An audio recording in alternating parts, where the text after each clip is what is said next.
How to add location link in Canva invitation card. Hello everyone, welcome back to our YouTube channel. So without any further ado, let's get right into the video.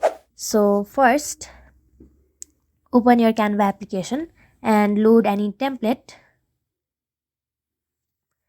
After that, tap on the location bar and here you can add this link button. Tap on more, tap on link, and then what you will have to do is go back, go to the maps,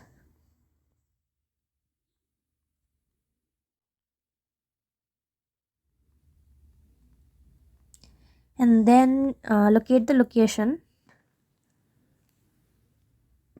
and tap on the share icon.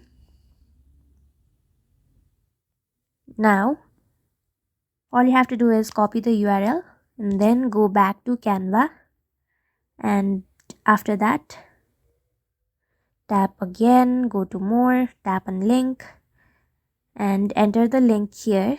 You can display here using link, or you can also add a text and then tap on done, and here there will be link added. So that's how you do it. Thank you for watching this video. Make sure to like, share and subscribe to our YouTube channel. If you got any questions, comment them down and I'll catch you in the next one.